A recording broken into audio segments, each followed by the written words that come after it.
Remember this day, man, for it will be yours for all time. We have shown them that a trembling hand can become a fist. We have challenged the idea that a slave must always know his place, excepting Rod and Lash because he was taught to accept it. We built their mighty republic with our hands and our blood and our lives. And we can see it fall at equal cost. You opened my eyes to this, Spartacus.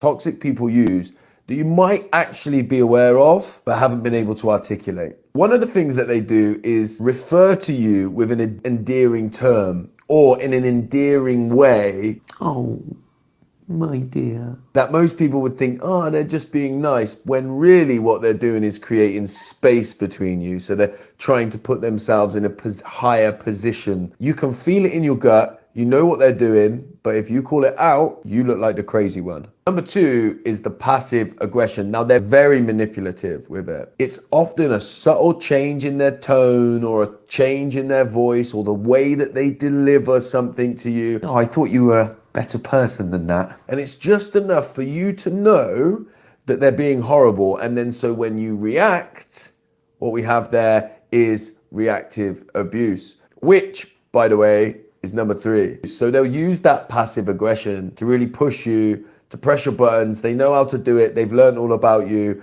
And then they'll push your buttons in such a way so that when you react with appropriate anger, see, there you are, angry again. They can say, look, you're the crazy one. You're the angry one. Gaslighting is the term that we hear a lot. And I think sometimes people don't fully understand what we mean. But whenever they make you question your reality, they deliver lines with such power and conviction. That didn't happen.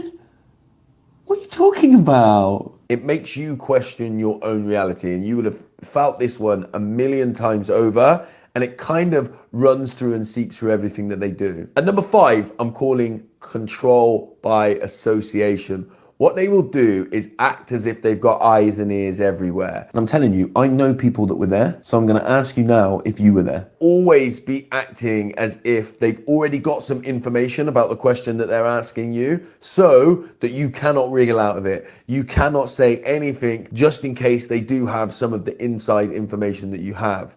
And of course, we all wanna be honest, but when you're dealing with a toxic person, sometimes you're trying to get free from their coercive control. And that's why this idea that they have eyes and ears everywhere is the perfect control for them. I'm going to share with you 5 tactics.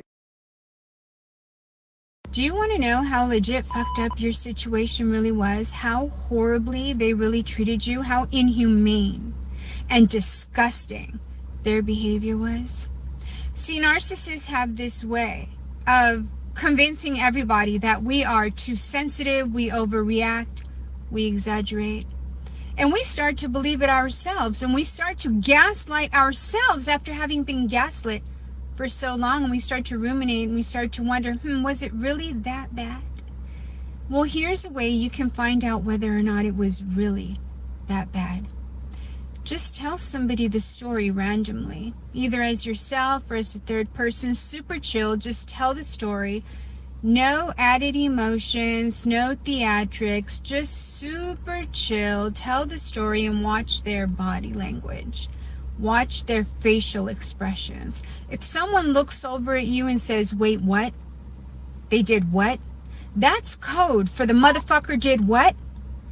It really was that bad.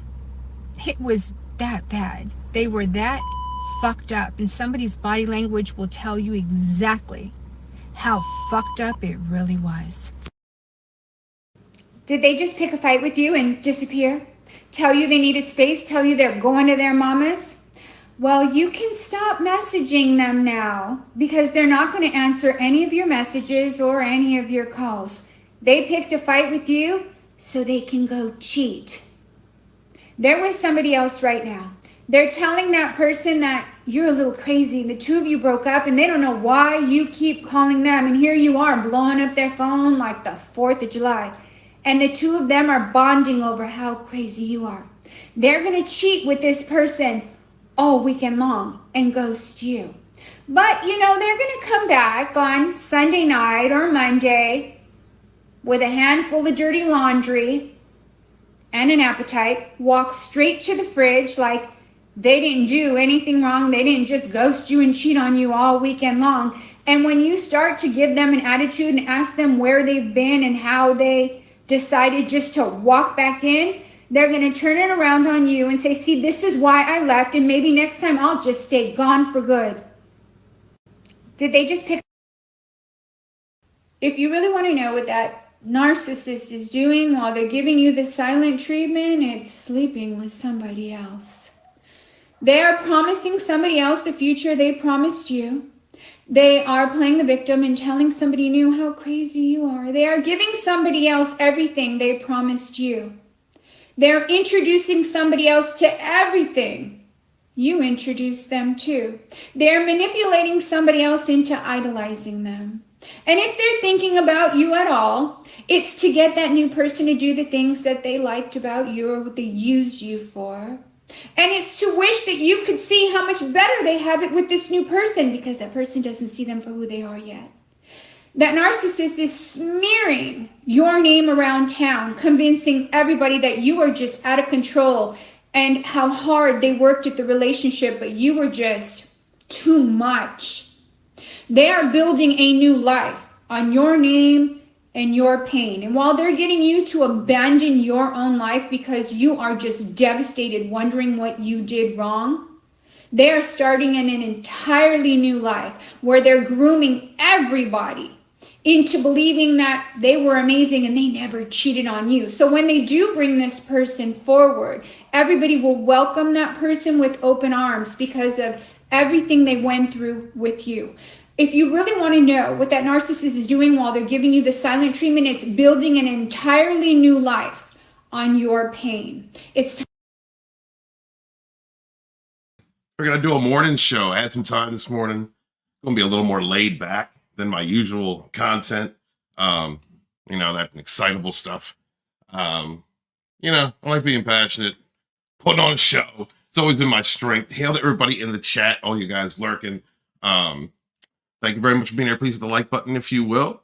And we're just going to have a conversation today. If anybody's got any questions, comments, or anything, it's kind of like an interaction between you guys and what you've been through. And there she is. There she is. Nikki Red. Hell, we suffer no fools and we do not kneel. Yes. Yep. That's the point of it. Nikki, God for you. Thank God people like you and everybody else who's been supporting this channel from the beginning and all the way through, because it's been a hell of a journey for me, Nikki. Going through the pain of it and trying to defend my name and then going too far. going too far.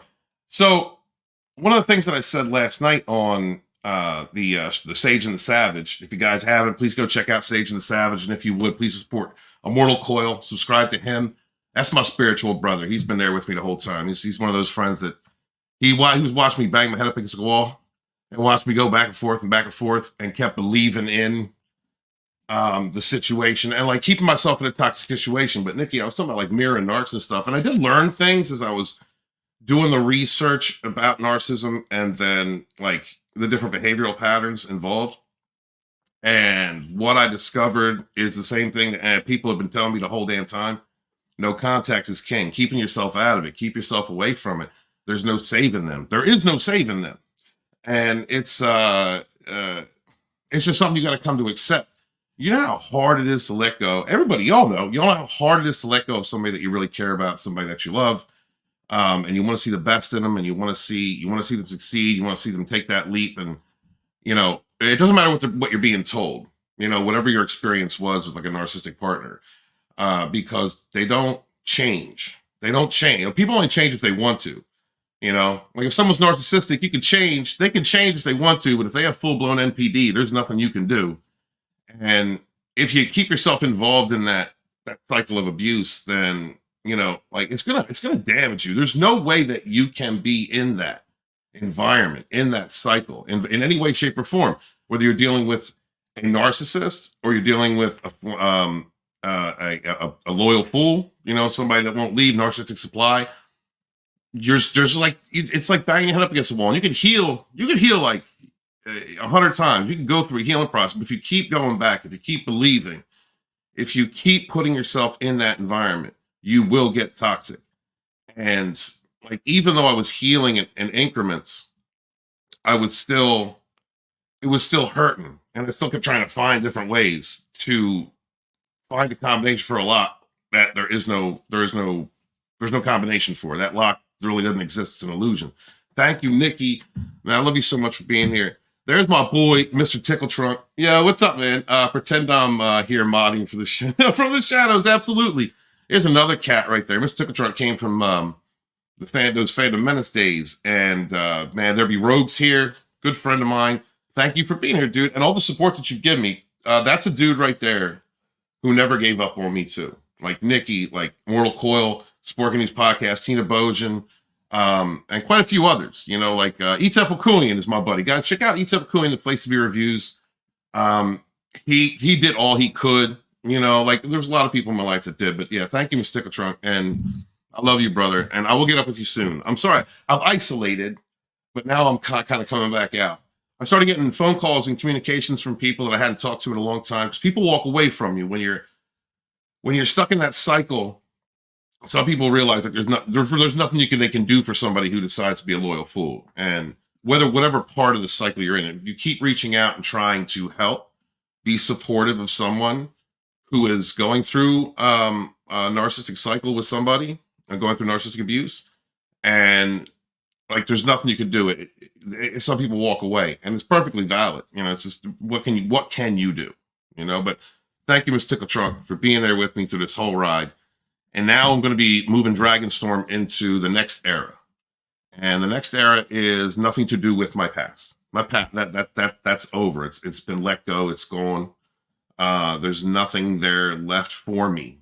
All I can do now is impart the wisdom that I've learned and hopefully help a few people and communicate with others, learn more, sympathize, you know, with their situations, give the best advice that I can. I'm not a life coach. I am not certified in any way. I'm just a guy who went through some experiences and tried to impart that wisdom with a little bit of a spiritual perspective. And all religions, all faiths, if you have a spirituality, you're all welcome here. Because in my perspective, we are all connected to Source, and all beliefs are valid. However you see it, however your connection to Source is. That's just me and how I see it, and it's kind of easy. You know, sometimes, and most of the time, it's easy for me to translate someone's beliefs into a more universal perspective, which is kind of what I do. Nikki, what's up? He said, I'm glad you're still here and you helped me through. Bless your heart. And we helped each other. You, me, all of us, Josie, Angel, all the ladies, all the dudes that came through. Scott Clark. He's a new head coming through. There's so many people that I wish I could just remember all your names. And most of the time, it's hard for me unless I see you in the chat. But there's a few of you that I remember every time. And Nikki, you're definitely one of them, honey. Thank you so much. Sherry's here hello, everyone. What's up, Sherry? Good to see you. Good to see you. Thank you so much for being here, sweetheart. If you guys have any comments or you want to just talk about anything, the one thing that I say I will do, a coil kind of gave me a leg up. So I don't really want to talk about the people from my past. If I have to reference it, it's going to be like person A, person B, and person C, me being person C.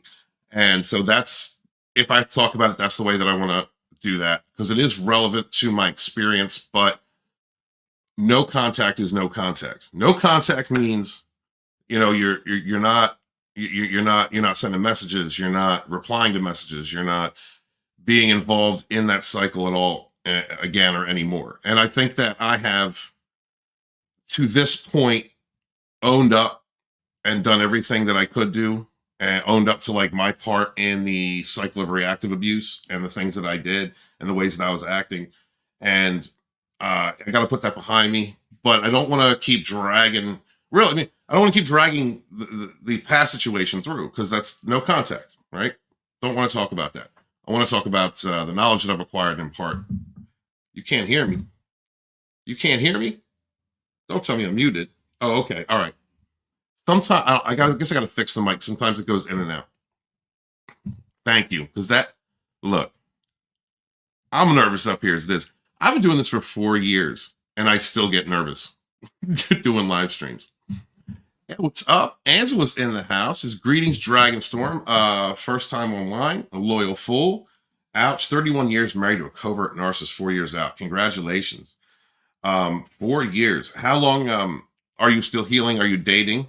Were you able to date again? I mean, like 31 years is a long time. You put your time in. With their kids involved. If you don't mind imparting some more information, I'd like to hear about that. But thank you very much for being here. First time. Beautiful. Welcome to the party. We're all here to heal together. I was talking with Coyle last night after our show, and he was saying that because he's a spiritual guy. He's like in the cosmos spiritual. He thinks on levels like much higher than mine. He tells me I'm married to Gaia, because I'm very earth-based in my energies and my spirituality. And he was saying that the last night's show was different than he expected. It was very grounded. It was very, people were expressing their traumas in the chat, expressing their experiences, what they were going through. And I said, yeah, that's basically what Dragonstorm is. We're going to be communicating with others, being here to help heal others, express their knowledge and experience. I want this channel to be a place of healing, and laugh a little bit too. Like, I'm not going to, I'm still going to be a little hyperbolic now and again, talking about, the hoovering hobgoblins, the petri dishes of STDs and all that. Because I think we need to laugh a little bit, and honestly, like narcs, they're clowns. They really are clowns. So, we can laugh at it a little bit, but at the same time, it is a serious topic because you're dealing with people who don't take accountability. They will do anything to reinforce their false narratives, their worldview, their falsehoods. And when it comes to like flying monkeys are friends of a toxic person who reinforce their bullshit, their lies. Like they know straight up that person's a liar. They're being bad. They're being toxic. And they still like stick up for them. Like, no, they're the good person. The victim is the narcissist and this and that. And being a loyal fool, you can be the same way. Like when you love somebody and you're really trying to be there for them and they say they want to change, or they say they want to do certain things like future fake you want to be there for them. You want to be that support. So that's what being a lover is. That's what being a good, being in love is, being a compassionate person. But you can't save them. A person can only save themselves, God bless Lee Hammock. If it wasn't for people like Lee Hammock, who's the only, person with NPD who does this type of content, who's, I believe, really trying to change, so like there is that outside chance that it can happen, but in most cases, there's just nothing you can do. Nikki says, so what are your plans now? I like the way the channel's going. Doing live streams more than videos at the moment, because I guess I'm still trying to find my way. But I've gotten to the point now where I like live streaming again. It was something I did for years over on my other channel after Stephen Walton. And so I want to have more community interaction with you guys, talk with you guys. It's search for super chats and shit. I ain't gonna lie, like I'd like to make money off of it, but not necessary. You guys just being here, being subscribed, sharing out the streams, that's great. So if you guys want to donate to the channel, if you want a super chat or something, like I would greatly appreciate it.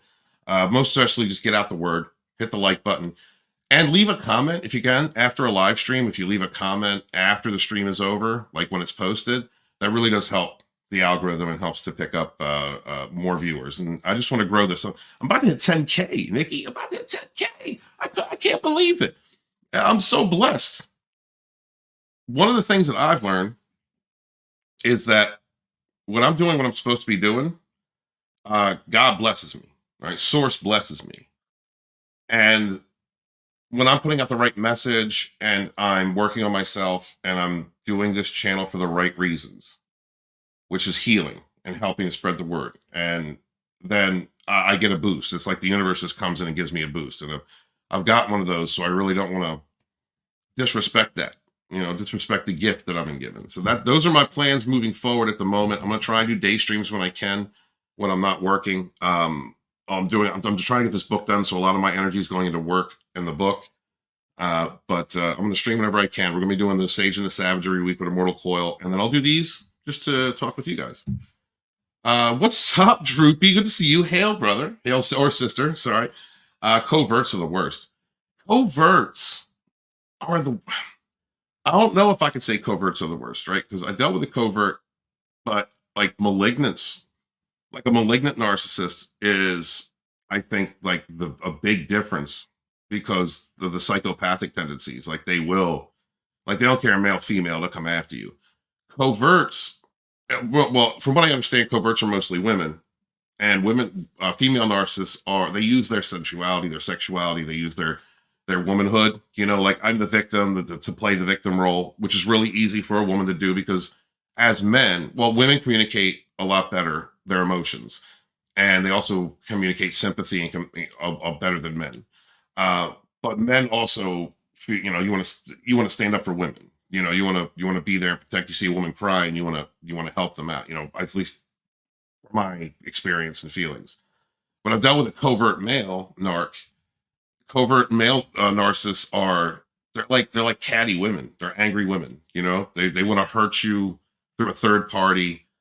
Talk smack. They're not straight up. Like narcissists drive me nuts because they're not straight up. Like I'm an honest person. I was too honest back in the day, and I've learned how to shut up.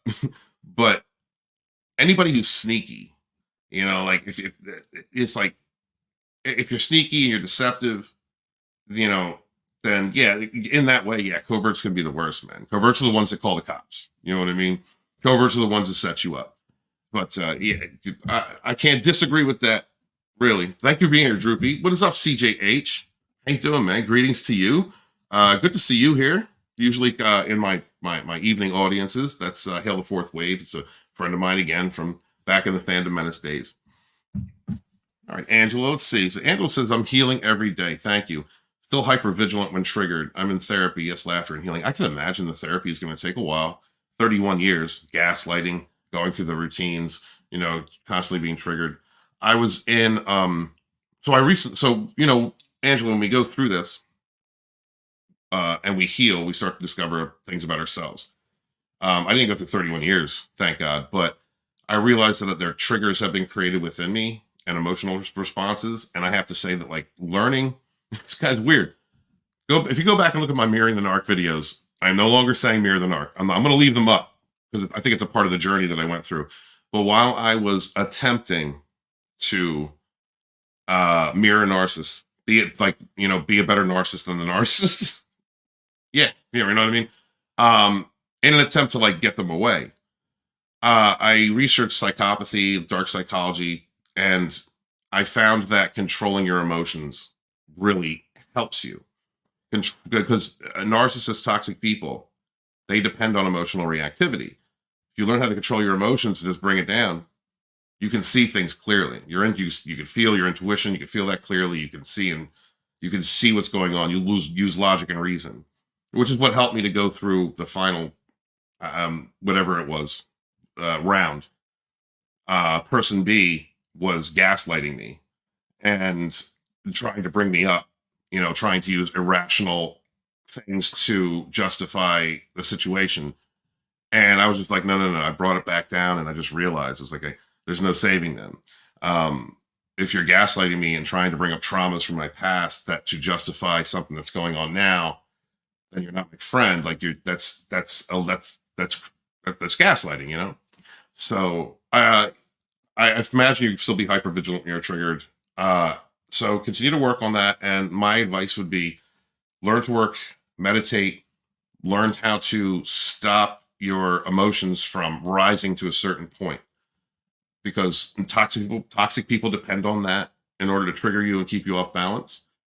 And if you're able to calm yourself, then you can see, you really can, you can bring the wisdom that you've learned and the experience that you've had to a head, and then use it to give yourself clarity in any situation, So thank you so much, sweetheart.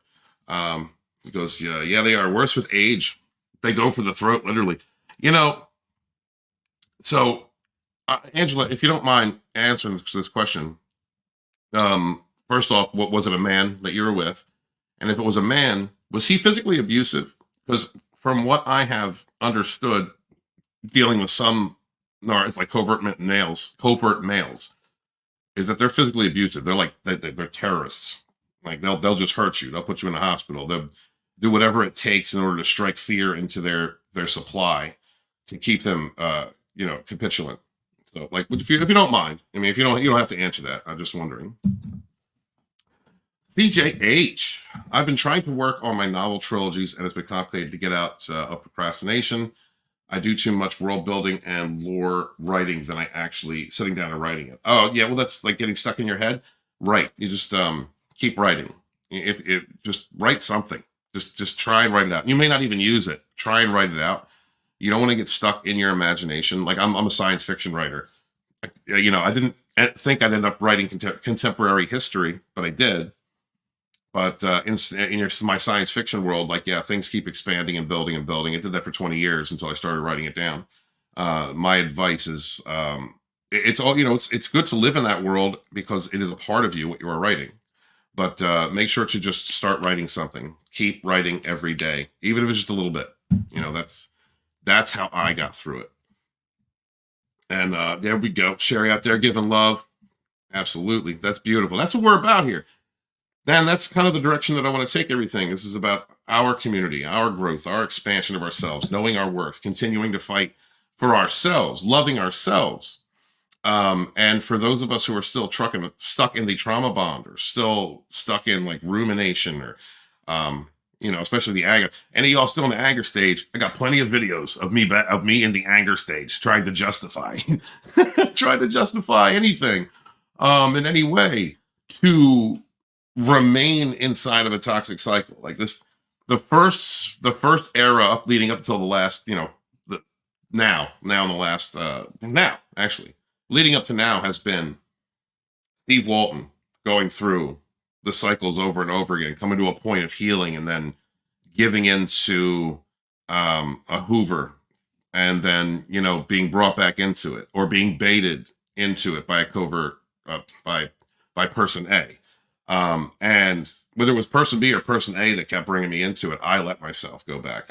I fought. I kept thinking there was a way to solve the situation. There's not. No contact is so important because it gives you time to breathe. It gives you time to see. It gives yourself to calm. You can, go to therapy if you need to, talk to people if you need to. You have to regulate your emotions and not have sex.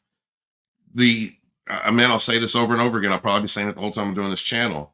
The exchange of sacred energies with a person like a narcissist or a person who refuses to leave a narcissist is exchanging toxic energy. It is a way of locking yourself in.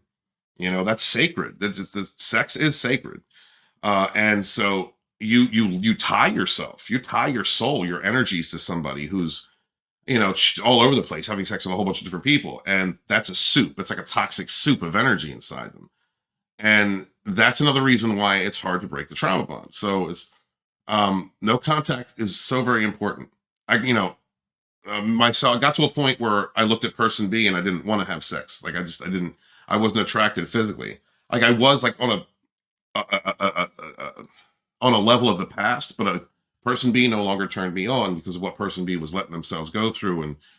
And you could, you could just see it and feel it. It's just a bad energy.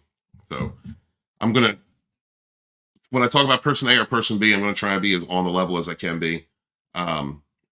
Because that's just where I want to go and separate myself from it.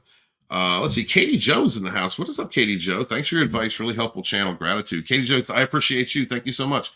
Not all of my videos are the most sound advice, but I'm leaving them up because so people can see the progression, and the back and forth that I went through.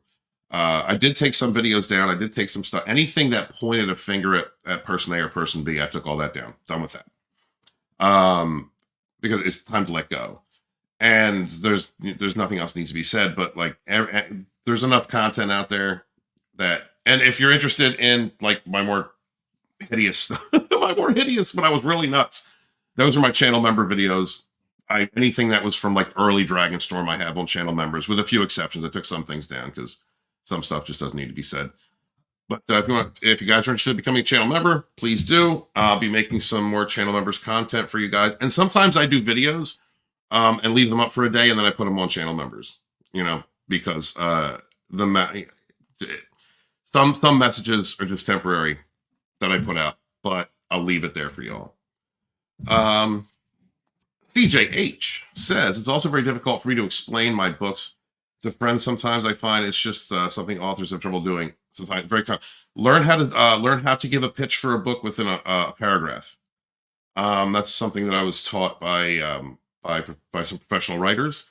And compare it to something else. Like my story is part Superman, part X-Men, part part Star Wars. And then you want to give like 2 or 3 sentences that just says something about the story or the main character, if you have one main character. And that's it. And that's how you convey those messages. All right.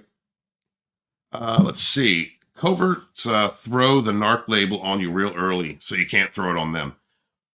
Bro, so Mr. Tickletron, that was the narc label was thrown at me a whole lot. Well, you've been around. If you've been around, you've seen all the smear streams and all the hate that came at me. Yeah, that's a deflection. And the thing is if a narcissist doesn't know what narcissism is or what they are or what, and then you try and educate them, or you try and let them know what they are, you're trying to heal them, then they're going to use that for the rest of their life. They're going to call other people narcs. Absolutely. Narcs are the first ones to call people narcs. And it's a part of the gaslighting. That's part of the defense mechanism. I'm not lying. They are. I'm not manipulating. They are. I'm not a narcissist. They are. And one of the things that made it easy for that to kind of stick on me for a little bit was because when you're going through reactive abuse, when you're in an abuse cycle and you stay in it, you start to take on the traits of the toxic people. You start to take on toxic traits. And I did, for a little while. And so that's why I was glad to do Own Thy Shit. The Own Thy Shit video was kind of like, that's the period on the end of a sentence. Like, look, here, I'm just saying it, without saying it. Because I didn't want to mention person A, person B. Without saying, yeah, I was acting this way. I was doing this. The difference between a person who acts in, a toxic manner because of reactive abuse and a person with full-on NPD is a real narcissist is not going to admit they're wrong. They're not going to take accountability. They're not going to own their shit. So I kind of wanted to validate, it's weird. I wanted to validate the criticisms of either friends, enemies, or bystanders who pointed the finger at me and said, he's acting this way. And I just want to say, yeah, I did. I own it. And I've already apologized for it. And now I'm moving on, but yeah, that's one thing that they will do. And it's just a part of the BS. It's part of the cycles. Droopy says the worst with coverts is that it takes so long to figure them out. They're all terrible. Grateful of your channel. Oh, thank you. Thankful. I'm grateful for you and everybody who's watching and all the subscribers and all my new subscribers and everybody that's been with me on this journey. Wherever it is you came in on it.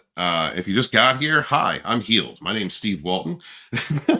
I just recovered from being trauma bonded and keeping myself in a cycle of toxicity. And I think that I'm healed, but I'm not going to claim it because I'm just going to keep rolling with it. Just like I wouldn't claim when somebody asked me, are you going back? An old friend of mine that I haven't heard from in a while. My friends are starting to come back, which is really nice to see. I guess that means I'm doing something right. And an old friend of mine called me the other night and asked me, he said, are you going back? And you're going to go back to that, person B? And I said, I'm not saying that because I have in the past said I'm healed. I'm not going back. I'm not doing, I've said that so many times and I've gone back on it that I'm just not making that claim. I'm just going to be it.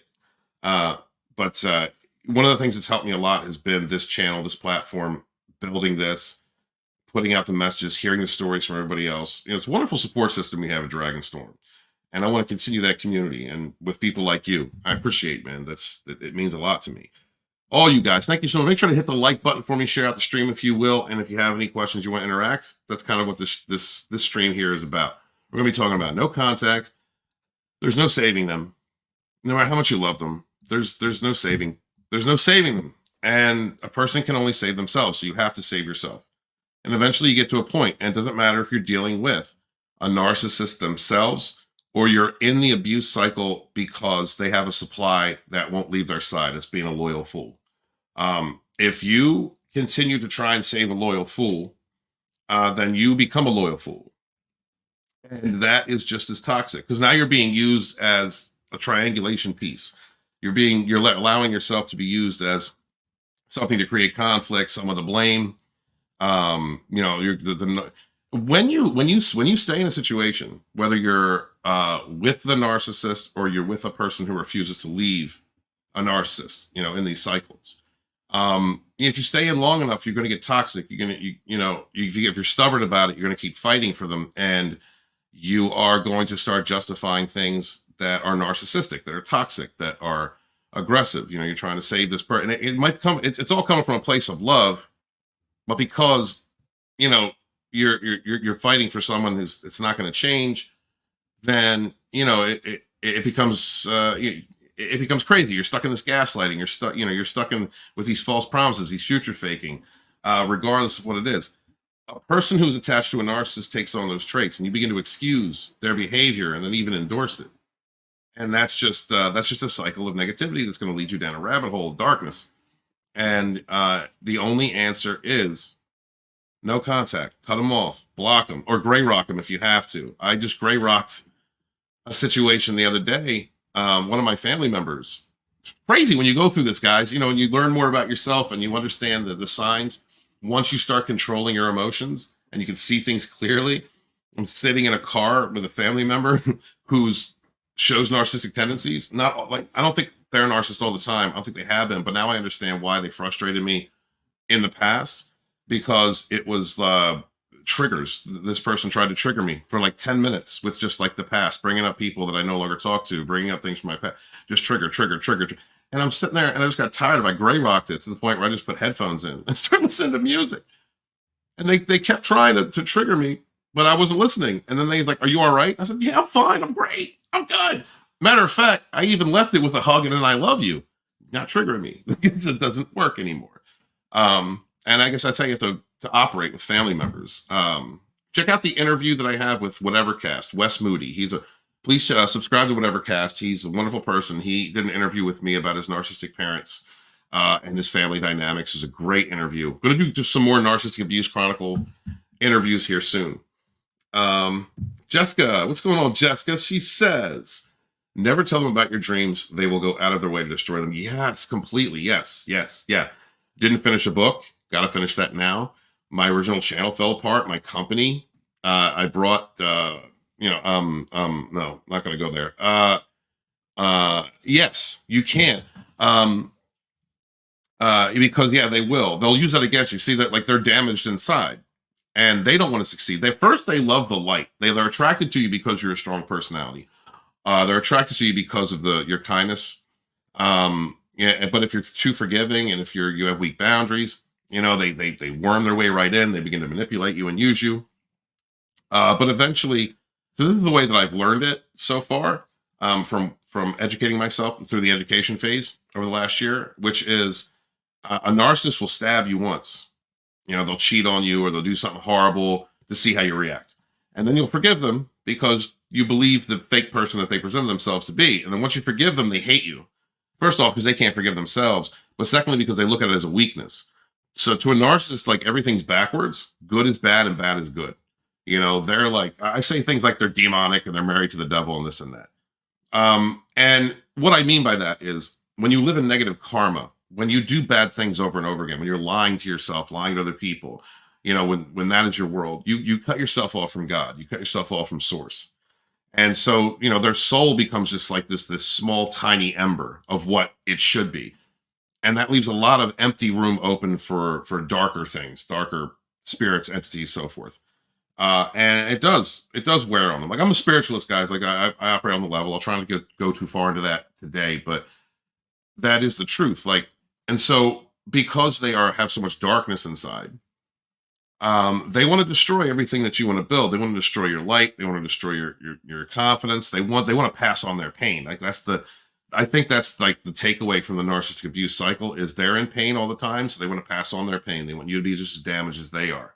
They want you to not to believe in love. They want you to be a liar. They want you to live in a warped world. And when you're around that kind of toxic person, that's how it is. That's how they operate. We all been through it. We've all had to just like throw our hands up and accept that, you know, I guess the lie is the truth, because if I contradict the lie, then the liar is going to be violent or stab me or abuse me emotionally, mentally, you know, smear me, whatever it is. It's a terrible cycle to get caught up in, but yeah, absolutely. Ruby says stoicism is helpful when dealing with their shit. Absolutely, dude. Absolutely. And that's a power move. It's a man move. Like, you know, stoicism is something I think all men should apply, no matter what, and no matter what the whether it's relationships, work, whatever it is, you know, being stoic. And I don't mean that as like in a way to oppress or to invalidate women. That's not what I'm saying, because women think more emotionally generally than men. And sometimes it's difficult for a man who thinks like more logically and reason in that way, you know, more straightforward, you know, with one thing at a time. Sometimes it's hard to deal with that as a man. When a woman, you know, our lover or woman needs to express themselves, they need to have that emotional moment. And that's just who they are. Yeah, you have to accept and you have to like love and cherish that. So being stoic kind of helps you remain calm and then meet them on a level where you're listening to what they have to say, letting them vent, letting them get out what they need to get out, and then being able to reason it. Because women can have just as much reason as men. They absolutely, it's just that we're wired a little differently. So I think that helps in everything. So thank you, Droopy. Mr. Tickledrick says, I'm supposed to be working, but the conversation around this stuff is too fascinating. Oh, thank you, man. Appreciate that. Thank you for being in the chat, dude. You are the man. What's up, Miss Rockstar? How you doing? Great to see how far you've come. Thank you. Great for me to see how far I've come. Couldn't have done it without you guys. Couldn't have done it without your steadfast support and not leaving my side and forgiving me when I was, you know, going wreck. And I appreciate all the advice that you guys were giving me in all the chats. And when I figure things out that you were right, you know, and I might have been wrong, then I own up. Like I own up. And, you know, like I said, a lot of you were telling me like, you know, no contact is it. No contact is it. So begrudging for me to admit that, because like I'm a fighter spirit. I'm also stubborn. But like many of you, I'm sure, like you want to see the best in somebody. You want to see the light in them. You want to believe in them.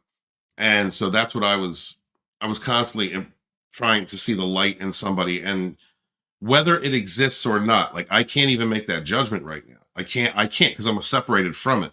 But whether there is or not, a person who chooses to continue to move in negative cycles, there's no saving them. There's nothing that you can do. You've got to back up. Just like our friends had to back up, just like people that loved us had to walk away when we kept deciding to go back, you know, after, you know, seeing it for what it was, and then for whatever reason, you know, being trauma bonded or being stubborn or not being able to do it. But I thank you so much. And I love you. I love all you guys from my heart. Thank you. And you mean a lot to me. I wouldn't have gotten this far without you. And thank you for everything. What's up, Phil TMNT? One of my brothers out there.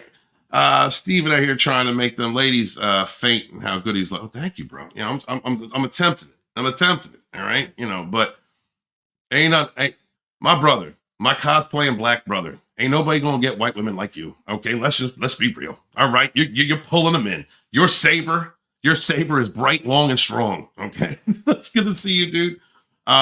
Please put a link out to your stuff, Phil. All right, put a link out to your Instagram, your TikTok, your YouTube, whatever you want, guys. And if you have a wrench out there and you do have a channel, we support independent creators around here. So please put out a link. Mr. Tickle Truck, if you would be so good as to put out a link for Midnight's Edge and Culture Casino, those are my people out there. And if you guys could throw a link out for Immortal Coil and Sporking News Podcast, I'd appreciate that. Thank you guys very much. Yeah, guys, if you want to check out this channel, Midnight's Edge, if you're into entertainments, if you're into them, getting the tea on what's going on inside the industry and what's going on. My friends over there, Tom and Andre, I've known them since maybe not since they started, but I've noticed they were a small channel and they have grown so much. Very proud of them. And Culture Casino, Sporking News Podcast, Immortal Coil, those guys, they're all my friends. Angela says, it was a man. He was physically abusive. Yes, it got worse. Thank you for your advice. Yes, breathing exercises, meditation helps. Journaling and painting too. Good. Yeah, get yourself into creativity. That's a big part of it. Keeping yourself active and creating new pathways in your mind, creating new neural pathways, creating new ways of doing things. That helps so much. I'm sorry you went through the physical abuse. That's crazy to me. You know, like a man does not put his hands on a woman. Okay, and it's one thing, right? I believe in equal rights and equal lefts. I ain't gonna lie. But that's like only if you are being assaulted. If a man is being assaulted, even if a man is being assaulted by a woman, you know you're stronger. I mean, unless like Gina Carano's knocking you, then you better run. But you know, we have denser bones, denser muscle. We're built differently. Even if you have to defend yourself against a woman, like understand your strength. You know, understand. You know, and I mean, if a woman's being a psycho, like if she's going to try and kill you and try and stab you or try and like, you know, kill you, if her life is in danger or she's putting someone else's life in danger, you know what I mean? Then that's one thing. But when it comes to like the type of control that a toxic man wants to keep over a woman, like by beating them or trapping them or drugging them or like what that kind of like, dude, that's evil. That's completely out of the realm. You're not a man. You know, like it, and I'll get heated. I'll get a little bit more heated. I don't want to get heated this morning. This is kind of a relaxed stream, but I'm sorry you went through that. And you know, I mean, may that narcissist get their karma, because that's. Thank you. I'm glad you're still here, sweetheart, and you're healing. Keep working on yourself. Do not kneel. We do not kneel. Narcissists deserve no mercy, and by no mercy, I mean no contact. And grow. You know, the one thing that a narc hates more than anything else is for you to keep being a good person, for you to heal, for you to love yourself again, for you to keep moving in a positive direction, doing things for yourself, and just ignoring their ass. Ignore their ass. Just ignore their ass.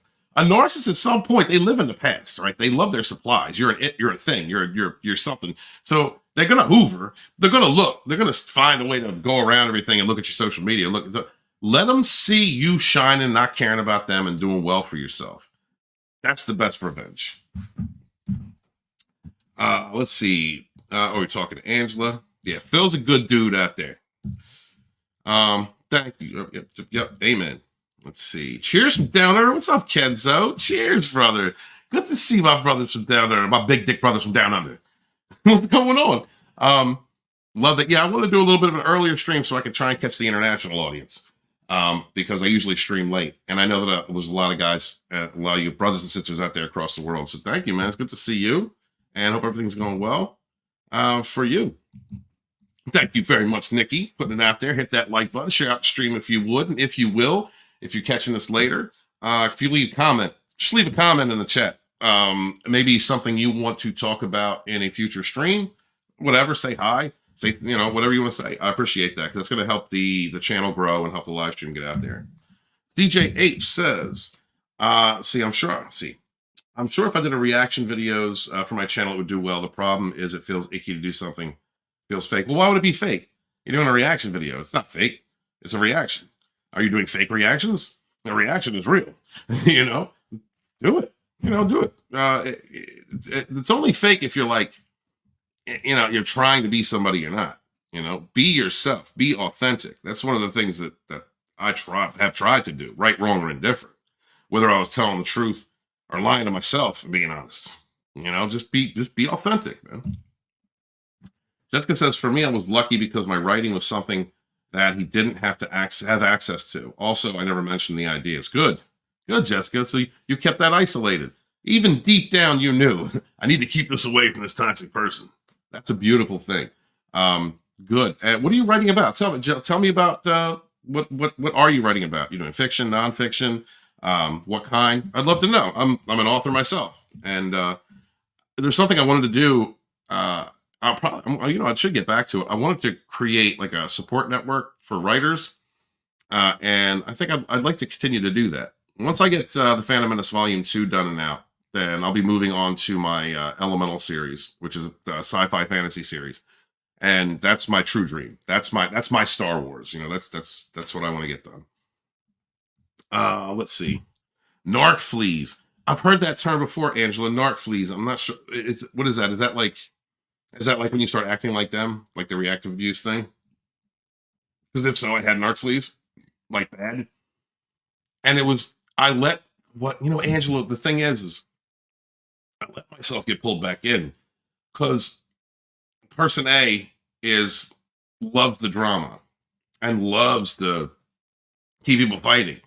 And person A was very despicable to me, very kind of in the way that you described what you went through. It was very despicable to me. And, I'm sitting there thinking to myself, like, I'm a good dude. I'm an honest dude. I'm straight up. I'm straightforward. Like, I can beat this. And then I stayed in it for so long that I allowed myself to, because I know I'm smarter than that person. I thought that I could outmaneuver someone who uses deception and manipulation. I thought and I found out that I could. I do have those abilities, but like, do I need to accentuate them? Like, do I really need to go down that path? Is that who I want to be? No, not at all. Not at all. I'd rather be a good person. I'd rather be somebody who doesn't have to use those tactics in order to advance. Like, it's a cycle. It's no contact, y'all. It's a cycle of abuse that you stay in, and you become toxic if you stay in that cycle. And there is no reason for that. They want to pass on pain. They want to turn you into them. You're helping them. You're giving them a leg up. You're giving them more fuel. You're giving them more supply. You're giving, you know what I mean? And it's, let them sit around and think, oh, they're not talking to me. Oh, I won. Let them think that. Like, no, you know what that toxic person is. You know what that narcissist is. Doesn't matter. A narcissist to me is like a person who gets wins every so often. Like, their wins are very short-lived, and they're not anything that's going to build a foundation to being something better. It just it destroys the foundations in others, and it destroys their karma and their ability to build or be productive. Now, and that doesn't mean a narc can't be productive. There are some narcissistic people that I know on YouTube who are very successful, hundreds of thousands of subs. They're making money and stuff. But you see the difference between someone like that and then someone who's not in the same realm of YouTube, the same sphere. And people who aren't narcissistic and are more genuine and happy, and they're not trying to destroy people, they're just trying to build. Like, they succeed. They keep rising. And the narcissistic people only get to a certain point, and then they just live in this matrix of devaluing people, destroying people, talking around, smearing, having to catch back up. And it's just, that's what living in toxicity and negative cycles does. You can be successful being an illusionist, but willpower is a strong foundation for your future. Jessica says, also, my biggest dreams are much more important. Absolutely. Yeah, absolutely. Keep working toward your dreams. Keep working toward those things.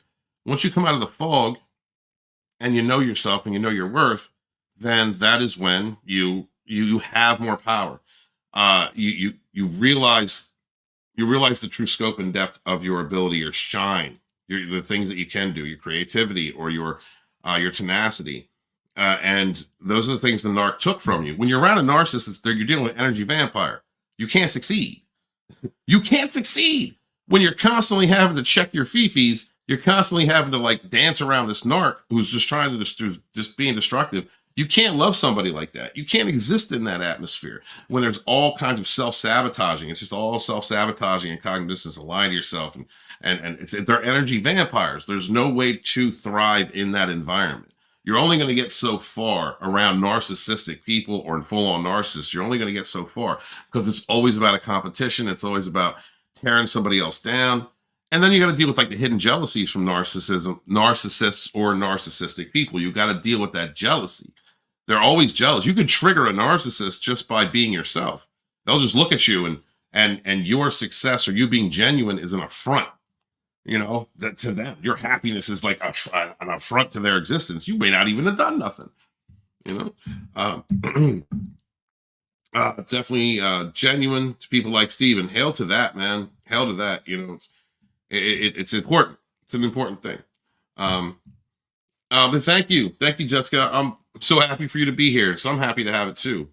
I'm glad that I got as far as I have, and that I have the ability to go further, because now I'm going to take this channel and make it a healing space. This is our heal. This is our space. Dragonstorm is ours.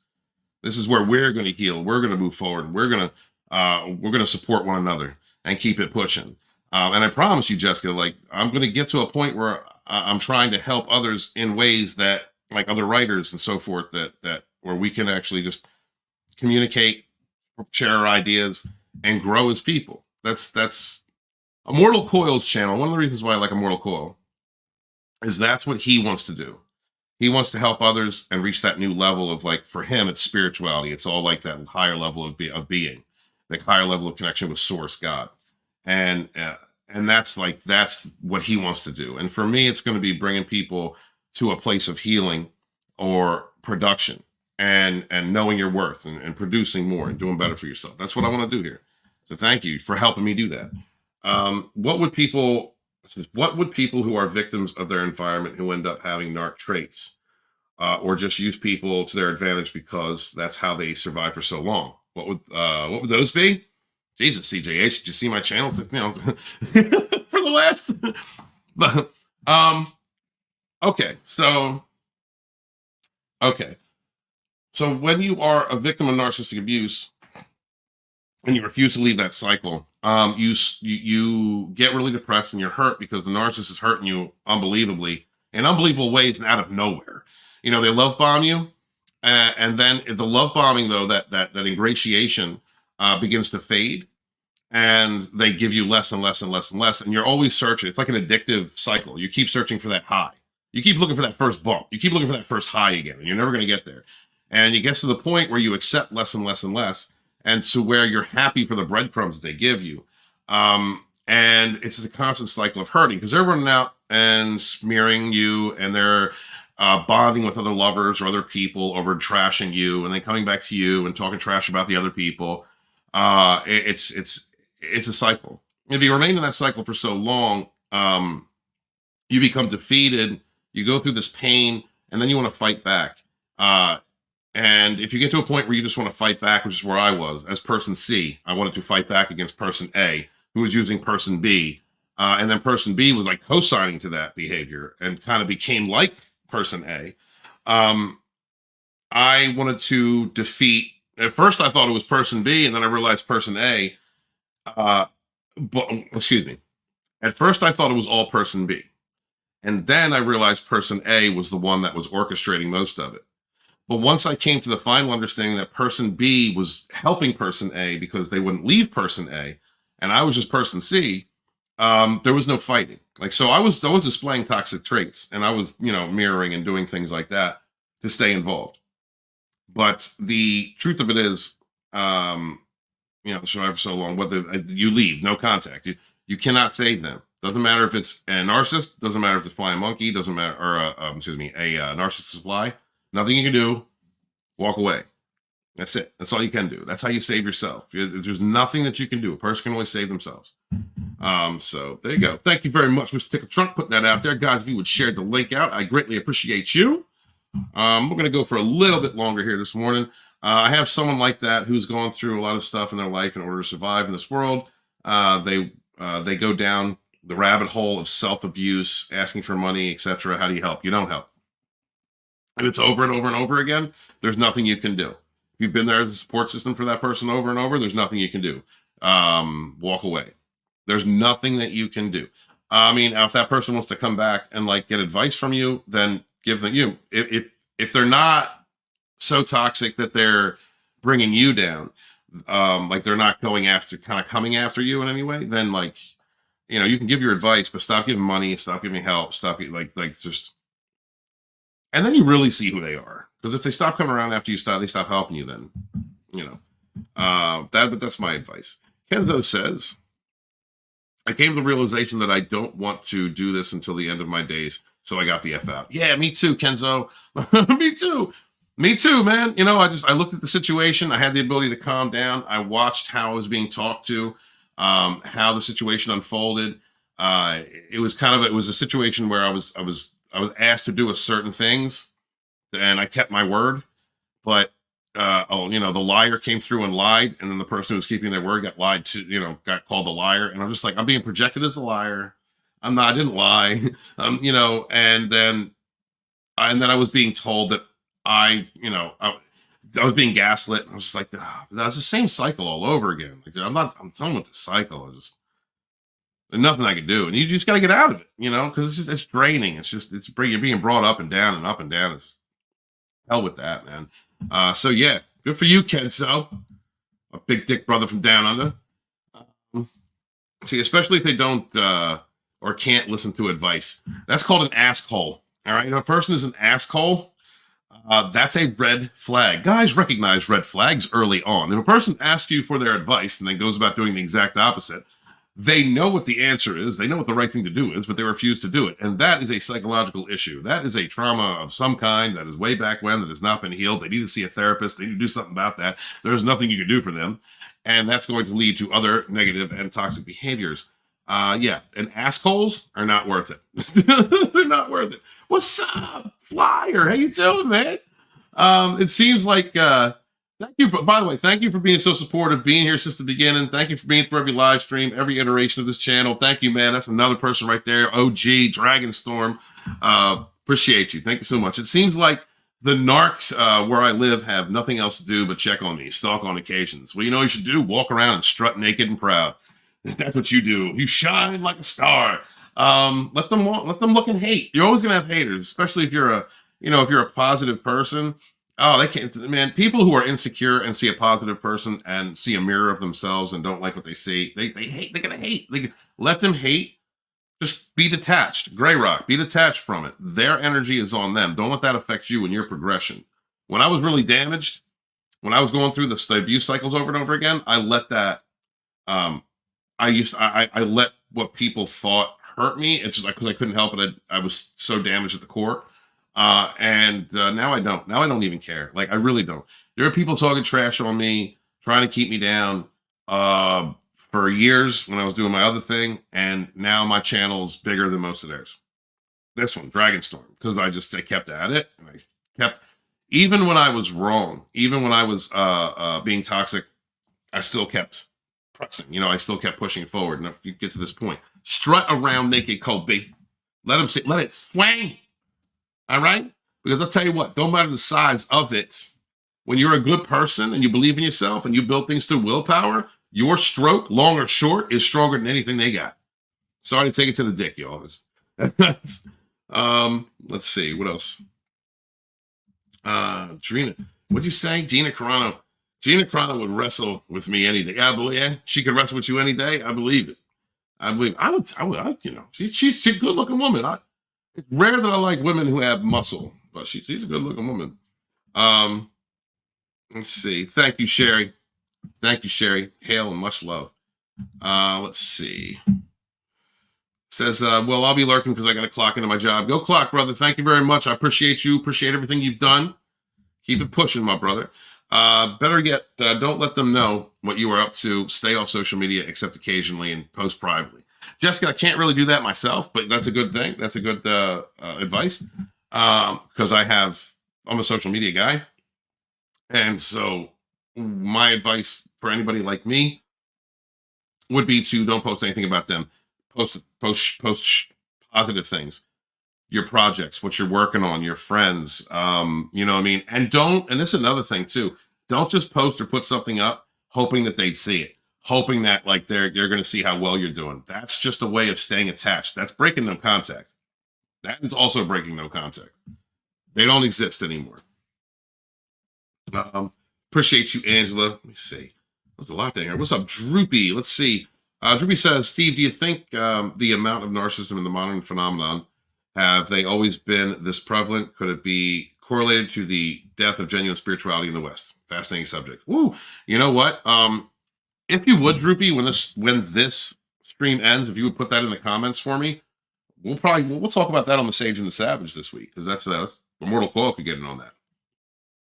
The rise of narcissism in the modern phenomenon is due to, I'll just go over this briefly because I think it's a big subject, is due to the lack of people being held accountable in today's society, like really accountable. Like you go back to like the old West times, you go back to like, early 1900s and before, If someone was acting like a narcissist does now, like acting that wreck, like they'd get shot. Yeah, they'd be hung. Like there was accountability. Like you do evil, you're getting held accountable.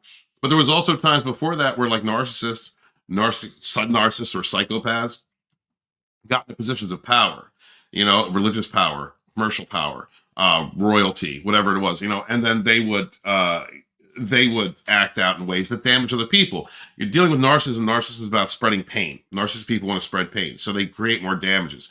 That's why, like, when you're in a family unit and you have parents who are narcissists, there's a high chance the kids are going to be narcissists because of the games that they put them through, And so all my love to all the people out there who survived narcissistic parents, kept pushing. Shout out to Tina Bojan. Shout out to Wes Moody. When you survive that and you're still an empathetic person, you're still a caring person, that's a beautiful thing. I think it's also prevalent because of social media, lack of accountability, where narcissists don't take accountability. So you could be any idiot with some handle out on Twitter or somewhere and post anything wreck.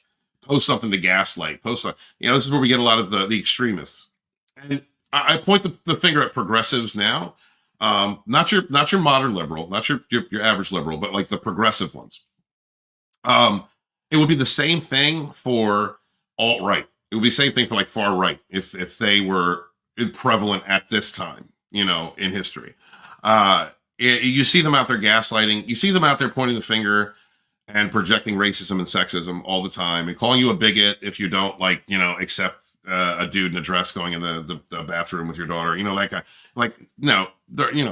they gaslight all the time. There's no accountability. So you see a rise, I think, in mental disorders because first off, there's not a lot of treatment for narcissism because narcissists won't seek treatment. And if they do get in a situation where they have to go to treatment, they're usually using that treatment to gaslight and blame the victim. They're all about not taking accountability. So it's hard to actually find a system of how to work with, a condition that by its very nature is avoiding any accountability for what it's done. It's like, how can a therapist work with that? That's why I take the very special case when you see a person with NPD who's actually doing that. Lee Hammock, for instance. I really get it. I have a good feeling about that guy. So that also has a lot to do with it because we're kind of taught that nowadays. Don't take accountability. You see the especially for me personally in the United States political scene, you see a lot of that. You see a lot of projection, pointing the finger at the other person, not taking accountability. You know what I mean? Like, this is happening, but they're looking over here and blaming these. The same way that, like, when I was working with the Phantom Menace, and we said, hey, why is Luke Skywalker now, in the future, a defeated, old, homeless, nasty man when he was the symbol of hope in the original series? And instead of the people working at Disney Lucasfilm giving us a competent answer, they would point the finger at us and go, you're a bigot. What? You're a racist. What? You're a what? A sexist? No. Why is Luke Skywalker not Luke Skywalker? And that's what the people at Lucasfilm were doing under Kathleen Kennedy, who was absolutely a narcissist. And so she hired a group of people in her creative team that were all narcissistic. Guys, look up somebody called Chuck Wendig. Chuck Wendig, all right? Look up him. Look at some of the statements that Chuck Wendig has made. He was open about his narcissism. He was just an open moron. He was a comic book artist for Disney Star Wars, Disney Lucasfilm, and part of that creative team. And just read some of the comments that he made about fans.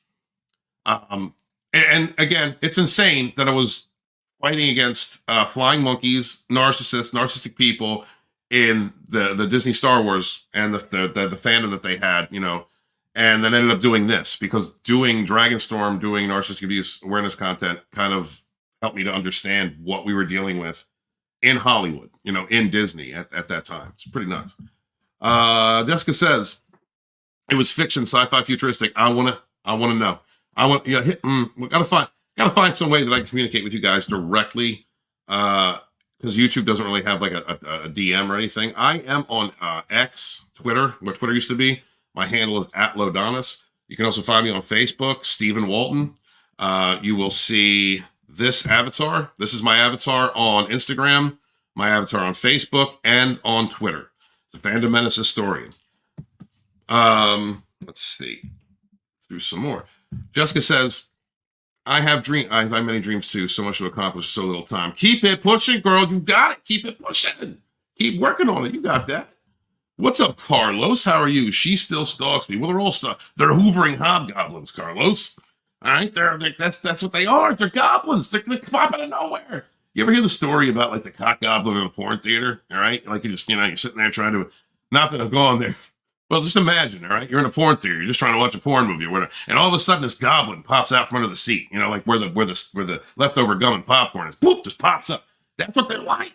They're hot. They're hoovering hobgoblins. They'll pop out of nowhere to stalk you, to harass you. Like, hi, I'm still there. Like an evil clown with a mental deficiency, waving their hands in the air with like a burning wig. They need your attention.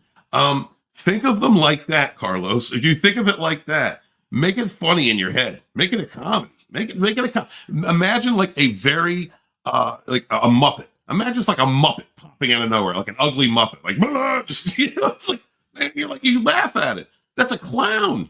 It's a shame that she still stalks you. I hope that you protect yourself. Make sure to put cameras up if you need to, and keep evidence of this person harassing you or stalking you if you need to. And look, man, Carlos, listen, I understand, like, it feels a certain kind of way when you have to be like that with a woman, but understand, a psycho woman is a psycho woman. It's the same thing as a dude being a psycho dude. All right. A narcissistic woman, if they're going to stalk and chase you and take steps to protect yourself. Take them steps, Carlos. Man, good to see you, brother. Thank you for being here. Jessica says it's about a group of young people who live through nuclear winters and build a community, and they hope becomes a new civilization. Oh, so is it more than one book? It's a series that you're writing? Because that sounds like a series to me. And that sounds incredible. I have a series too. It spans over about 15 years of time. So it's a lot of imagination and world building put into it. Characters come and go. I said, how far along are you into it, Jessica? That's incredible. Good for you, sweetie. Can't say much about it right now because I'm pretty sure my narc has hacked my phone. So, okay, understood. When you are ready to release that information, please let us know. What is up, Truly Happy? Good morning. And yes, I am truly happy. And I'm glad you're truly happy. And everybody else in the chat is. Good morning. Thank you so much for being here. Love the energy. The energy that your name brings. That's a beautiful thing. Thank you so very much. That's somebody spreading positivity and love out there. CJ says, wait, I lost it. Oh, wait. What if the narc stops stalking, but the flying monkeys keep on trying to add fuel? Ooh. Okay. So, right. Okay. Shit. How do I put this? CJ, you know all the players in the game, right? Okay. So let me try and do this. Let's say cluster F, the flying monkeys. All right. Been doing that still. Cluster F still does reaction videos, I believe. I mean, may still be doing reaction videos. I don't want to feed them or anything, but it's just stuff that I do to try and clown me when in reality, like Cluster F is like, who are they? They're nobodies, But what happens if anyone's trying to add fuel to the fire? You ignore it. You suffocate it. Okay. The only time you have to speak up and stand out, you don't stalk, you don't talk to them if you have to. You don't talk to them. You don't react to them. You make a statement. If it's something completely untrue, if you absolutely need to, then you do that. But if not, you suffocate them. No contact. That really kills toxic people. Let the haters, let the clowns sit in the burning circus, laughing to themselves while they're not building anything and not growing and not becoming anything, and destroying one another. That's what you do. You ignore them. Truly Happy says it's so hard not to give a fuck. It is hard not to give a fuck. But when you realize that the fucks that you give only give them fuel to further create fuckery, then you understand that any fucks that you do give just creates more fuckery for you. So, actually not giving if you look at it that way, right? It's the peanut gallery over there. All right. They're all Muppets. They're all clowns. They're even little sad clowns just dancing around a burning circus. That's what they're doing. Right. Stop giving a damn about that. Stop caring about that. Let them and move on and care. And I understand what you're saying. It's so hard not to, because it took me a long time not to. I kept giving a damn for the longest time, but eventually you've got to just remove your energy completely And as soon as you stop giving a damn, then your energy is completely removed. Right? You're not feeding them at all. And it does, once come to the understanding too, like if they're messing with you, or like if CJ was saying, if they're trying to bring you back in, like understand the desperation that it takes for a toxic person to need fuel or supply from somebody else's reactions. Like just how sad that is. That's sad. That's like, why you want to be involved in that? You know?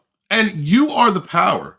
Liar, the power of a liar, the power of a smear campaign, the power of all that power relies, all that illusion that relies on your complicity, you giving it fuel, you giving it energy. Remove that energy. You have better things to do with your energy. Give a fuck about you. That's where I came to. I mean, and mind you, some of our brothers and sisters out here have the willpower at some point to pull away, to pull out before they get exhausted. I went to the point of exhaustion. I went to the point where just like, I can't do this. I can't do this anymore. I can't. So I understand what you're saying. I was in that cycle too.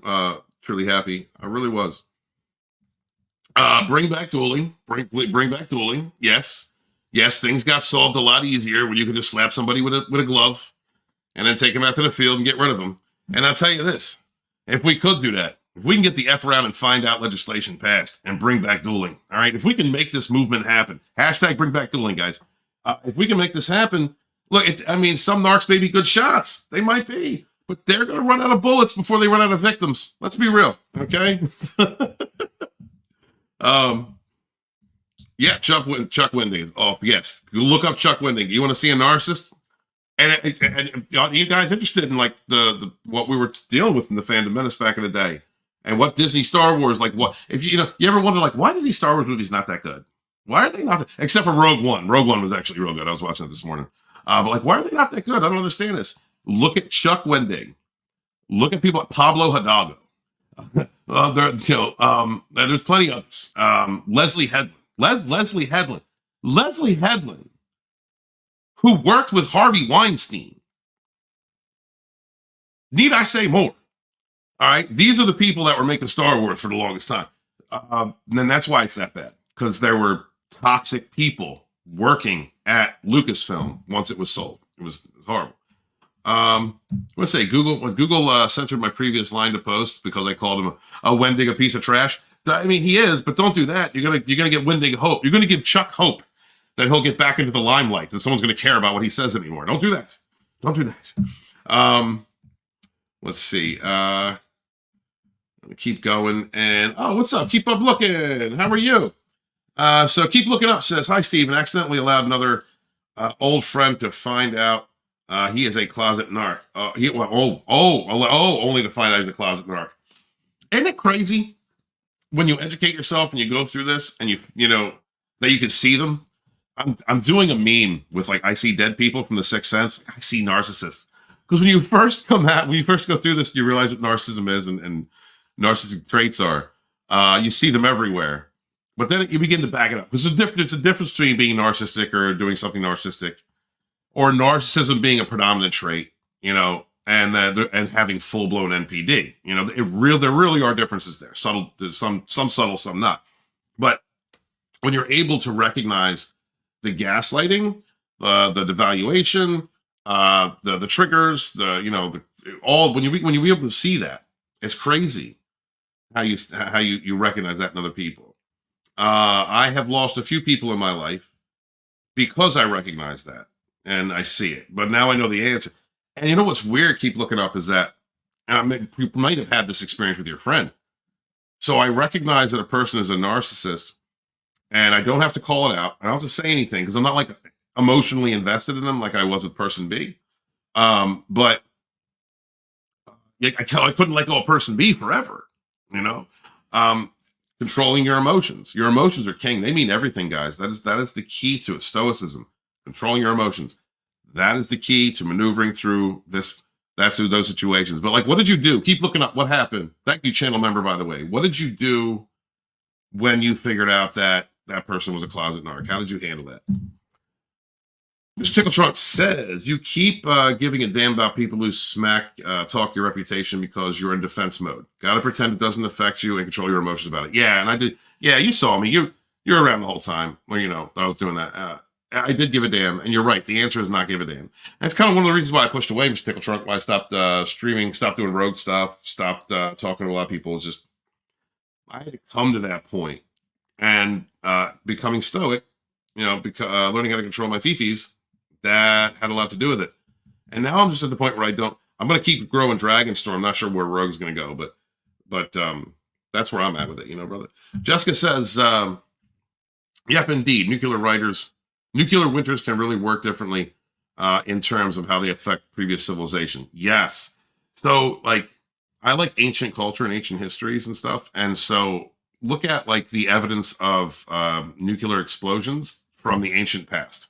Because there's evidence of it. There's nuclear glass, glass and other radiation that exists in the Middle East, and it's kind of compounded by the Hindus, the Hindu religion and their texts, and they talk about the things, great wars that you can interpret in a way that's that was a nuclear blast. It doesn't say nuclear blast or nuclear bomb, but you can interpret it that way. So it's interesting how if that be true.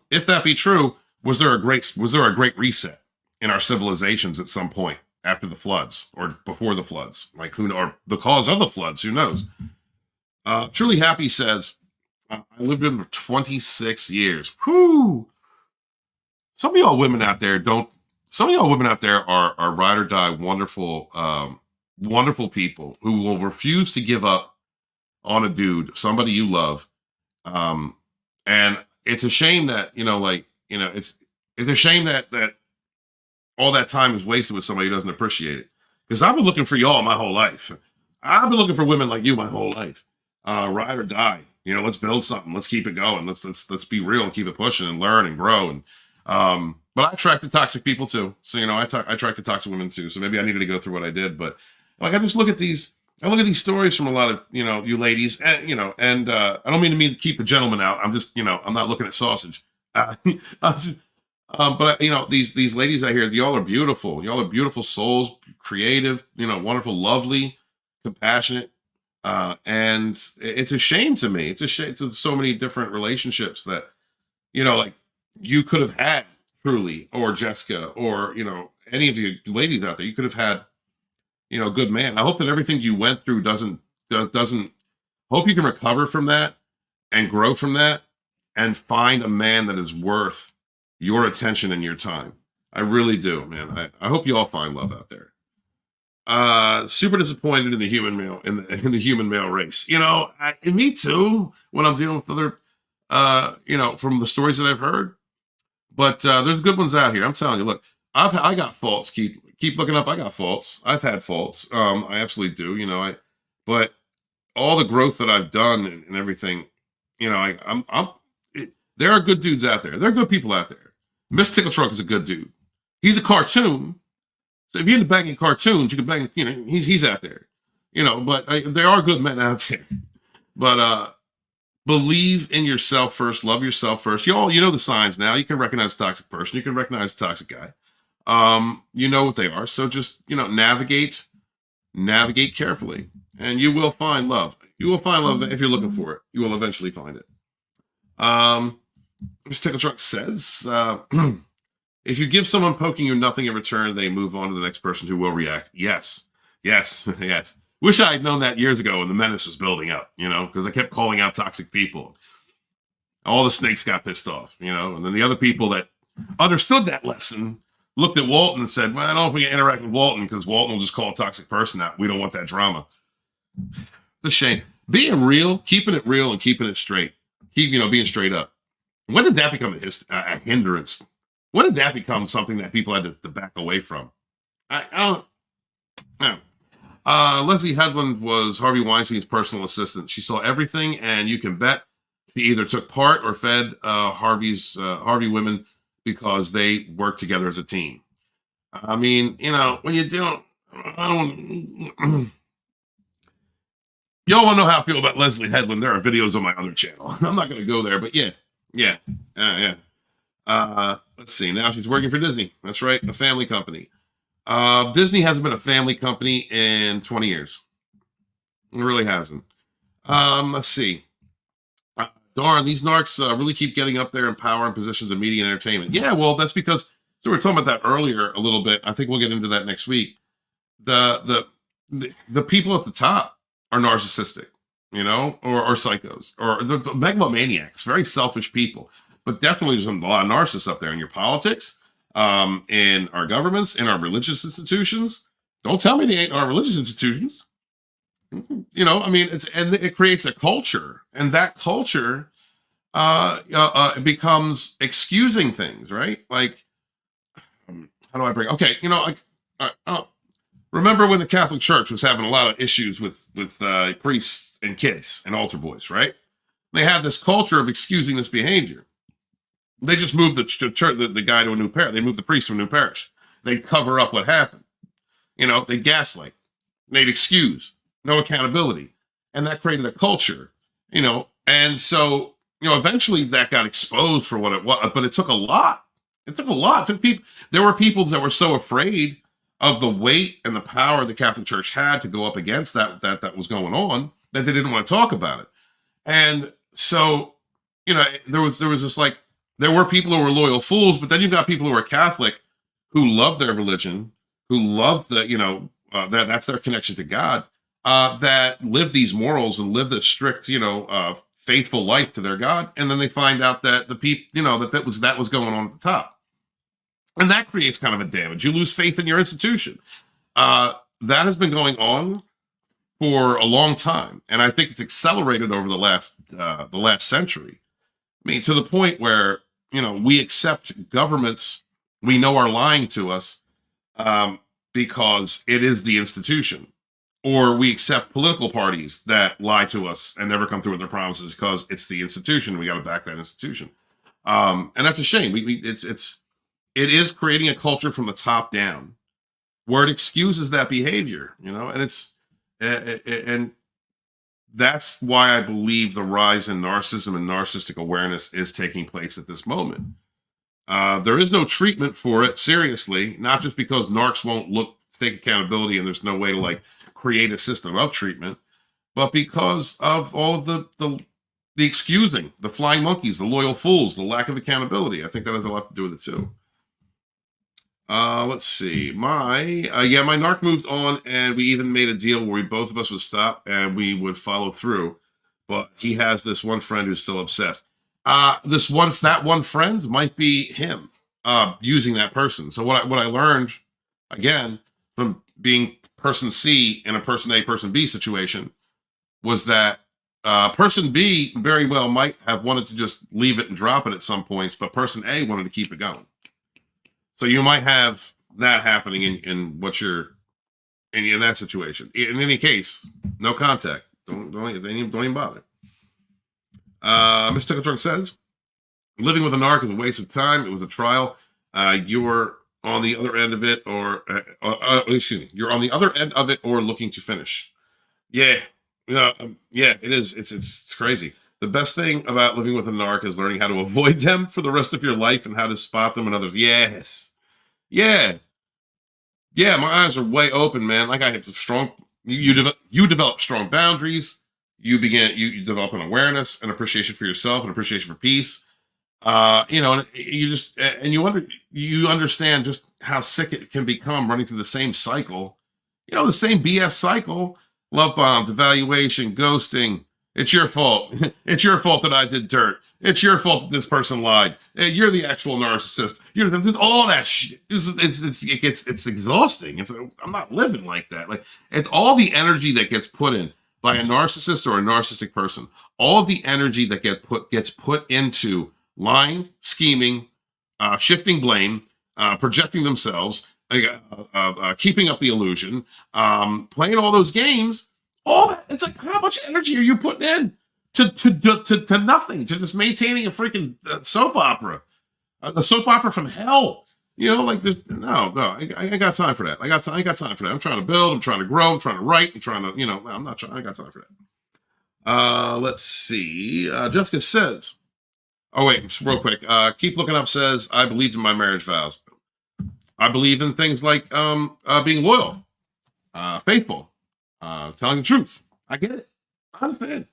I tried my best to maintain those things when I was in a relationship with someone who wasn't like that. And I understand.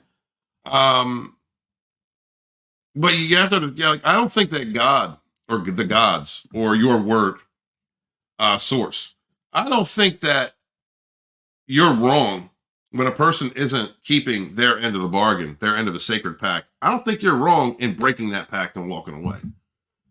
Really, I don't think you are, but that's me. Jessica says something can be said about guys being disillusioned with females because of female narcs. Jessica, I'm like kind of right there too. Like I'm kind of there too. You know, I'm teetering. I'll be honest with you. Like that's where I am at my healing process. Like I'm teetering.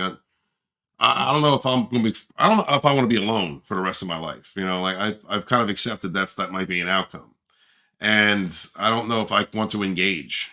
You know, I became so disgusted and all the cheating and all the. Ew, like I'm disgusted with sex. You know, because of and so. Yeah, I think that is a problem because of the I don't think it's a religious thing. People point to like religious morals, but I think it's just morals, period. Just social morals, just being a good person, having a moral compass. I don't think, people are taught to be selfish nowadays. People are taught to be one way. I mean, the truth of it is, like, it's always been more socially acceptable. It's always been kind of more, I don't know how to put this, true to the nature of the difference in our sexes, that it is men sleeping around or having multiple partners is looked at, felt upon in some way as just that's what they do. That they're conquerors or they're lovers or valiant like that, I guess. I don't know exactly how to put it. And women having multiple partners is like, a bad thing. I don't know how to put this. I'm not trying to sound sexist. Like, I'm not trying to sound, but I think that there is some legitimacy to that. And when you have women, like, keep it down to D. I think women should just be more on the DL. They shouldn't be out there listening to Cardi B tweaking, showing their assholes to everybody. Like, they shouldn't be doing that. Keep it on the DL. Like, we like y'all being sexy, but there's part of your, when you're a woman, you don't tell a dude your body count, right? There's a reason that exists. You don't tell a dude your body count because, like, that really affects, like, a man who wants to have a serious relationship with you. Whereas for a man, it's like a boasting thing. There's a lot more to it. I think it has to do with genetics. I think it has to do with culture. And I just think it has to do with the difference of the sexes. But, the women today, like the young women that are being brought up today, are just like, yeah, just be a hoe. Just your hoe phase, have a hoe phase. Like, where I think back in time, it was like, keep that shit on the DL, okay? don't tell, and that has created kind of a lot of disillusionment because it's just, I think that it's empowering women in a negative sense. I don't think it's empowering women at all. Yes, women should have equal rights and do whatever they want and be as, but some things should be left in the closet, something on the DL. It's a different perception, always has been. I think it's just the way that it is. But as for myself, yeah, I went through what I went through and it left me, it's hard for me to trust women. And I'm trying to get over that because I understand that's a damage response. That's like a trauma response to what I went through. And I'm working on that. And it's, it's a process, but I'm not ready for a relationship. I'm not ready to sleep with nobody right now. And I'm fine with that. I'm perfectly fine with that. I love myself. Mr. Tickletrick says, being straight up is good, but you have to do it professionally. Be in the open isn't professional. Yeah, I guess you're right. I know the like business culture. I guess there's a business culture way of dealing with different people and dealing with that. Yeah, like I guess you're right because I have learned how to just shut my mouth and not say anything because I just don't need to put my time, energy out there, put my word out there like that. So, yeah. Thank you, Mr. Tickletrunk. I think you're right. I believe you're right. Let's see. Rocking. You can keep it real. Just don't air your dirty laundry if you're building a channeling company. Oh, yeah. Oh yeah. Oh yeah. Are you going where I think you're going with that? No, yeah, I learned that lesson a while ago. But I was traumatized, and I was, whoo, like you know, like, unbelievable, unbelievable. Yeah, how do I do this? How do I say this? How do I do? Okay, if you know somebody for a long period of your life, over through like eras of your life, and they've always been a certain kind of person to you, and then all of a sudden they have completely changed, and they are horrible to you. Like something, a narcissist came into their life and started putting them through a toxic cycle, exasperated any of the negative qualities they had before, and then they become someone who will just hurt you to appease the narc, or just because they're being hurt or whatever. They're in a cycle of abuse. Like, it's a blind side. It's an unbelievable blind side, and then you can do any number of things. But you can also become reborn, Mr. Tickle Trump, and build something different, and it be stronger and better. And thank you. I'm not sure if that's for me, but I appreciate that, and much love to the chat. Let's see. Damn, Tickle Trunk is all over the place in the chat today. People rightly talk about the churches because they're snakes in it who hide wolves in sheep's clothing. Same with Hollywood. Yeah, those are the ones that make it hard, right? Those are the ones that make it difficult. You take the philosophy, like a Christian philosophy, at its, I think, as it's meant to be, and it's a beautiful religion. It really is. And this, I think, the same can be said for a lot of other religions.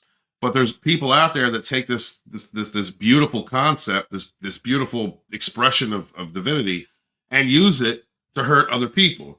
If you guys watch my Sunday shows, that's kind of what the intro is about. From my own spirit, my own heritage. My heritage was a victim of people who used spirituality to enact insane things, genocides and things, very, very narcissistic things upon my ancestors. And so, I see that and I translate that. I wish more people would talk about how many teachers have the same problem. Anywhere you go, I see virtue and authority, snakes will try to hide. Yeah, I mean, there are some, absolutely. But that comes down to parents. Again, parents have to pay more attention to what their kids are being taught. And don't stand for any gobbledygook nonsense in your schools. Like, don't, but that's kind of more of a political topic. Activism today has the same problem. Yes, activism has the same problem. And that's why I said it was glad for me to learn about flying monkeys. Because now I know the blue-haired weirdos that were out on Twitter coming at us because we had a problem with Star Trek not being Star Trek anymore. Then they were calling us bigots and racists and all that. They were flying monkeys, or toxic people who were just joining in the fun just to hurt somebody. They don't give a damn about Star Trek. They don't even know what Star Trek is. They just want to call people bigots. That's all they want. Keep Looking Up says, why do they have so much pride when they're so average? Less than average. Why? It's an illusion. So narcissists are illusionists, and that's a part of the illusion. And also, like, they take pride in spreading pain.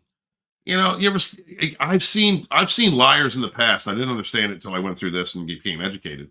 I've seen liars in the past just have like the sparkly eyes. Their eyes are wide and sparkly, and they have that smile, like, they're like, because they're so happy that their bullshit has affected somebody else. They take pride in hurting others. They're married to the devil, for lack of a better term. They take pride in it. They consider you a fool for forgiving them, or for believing any of it, or for being affected by it. And that comes from a place of darkness inside. It's disgusting, but it is what it is. What's up, dude? Tony Truth RX, good to see you. Thank you so much for being here. My Narc X has Wiccan friends. How do I protect myself from curses and hexes? Ooh, okay. Get yourself some quartz crystal. Quartz crystal is the all shielding. It's all shielding. It's a programmable stone. It's something the ancients used to use for generating power, actually. But that is your protective stone. Also, if you are dealing with like going through the heartbreak of it, get some rose quartz. Rose quartz is good for your heart chakra. You want to carry around some hematite. Hematite is great for grounding. It's also great for pushing away negative energy, pushing off anything negative coming at you. So when you're dealing, so if they're Wiccans and they're putting curses on you, then they're bad Wiccans. Because I mean, I'm Wiccan and I know curses and hexes, but you're only supposed to do that stuff when you're protecting yourself. When you're being gray, being aggressive. There's a spell that I actually put out. It's called Cut, Bind, and Banish on my channel list, on my video list. Go check that out if you're dealing with trying to get rid of a narcissist. That will assist in getting rid of the narcissist, taking their power away, and any of the witchcrafts. If there's witchcraft involved going on, that will help to protect you and isolate you. But for the time being, I would suggest get yourself a little bag, go to a gem shop, pick up some quartz, pick up some hematite, pick up some rose quartz, and maybe I'll put a list out because I have a little bag of gems that I actually keep with me when I'm dealing with that to keep that energy away. But that's what I would say right now. Also, depending on your belief system, if you're Christian, go to your minister, your pastor, your priest, your whoever it is. Go to your religious institution. Go to your whoever you go to for advice and spirituality. Go to them and have them say prayers with you, because that's legit, man. Prayer, have God protect you. Because source manifests itself in all different ways. Whatever your religious, whatever your faith is, if you have a faith. If I'll use Christianity as an example. If you're, put some crosses up, man. Put one up on your front door. Put one up, in your home. If you are a spiritualist, then I would say take some sage, smudge your entire house, go through, and get some holy water. If you're a Christian, get holy water from a priest. If you are a spiritualist, create some holy water, make some holy water. Put that on the trim of your doorways to protect any evil coming in and out, and you should be fine. If it gets any worse than that, Tony Truth, let me know, and I will. I'll give you something out of the Grimoire of Storm. All right, but thank you for that. Thanks, brother. Let's see. Jessica says, I myself can't stand sex and I stay away from dating. I prefer absolute celibacy. Currently for 20 years plus. Oh, your energy is on fire. Oh, so, woo! When you abstain from sex for that long, you're on another level. All your power is up here. All your energy is up here. So, what kind of dreams do you have? You must have a very deep connection to spirit to have, to have not engaged in your base chakra, to have not engaged in those energies for so long. Again, celebrate 5 years, celibate for 5 years, and my marriage was. I hear you. Actually, before I met person B, I was in a loveless relationship for 4 years, just abandoned. I was abandoned up in my room, and I didn't even have sex then. So, I was kind of raised up. It is crazy when you're with somebody who says they love you, or you're in a relationship and there's no physical interaction. That is nuts, man. Let's see. Kevin, what's up, Kevin? How you doing? Kevin says, why should we have sex in a relationship before marriage? It can set up for trauma bonding. It can. And if you can hold out until marriage, that's a beautiful thing. That comes down to sex before marriage comes down to your personal choices. Does it feel right? I come from a philosophy where it is a sacred exchange.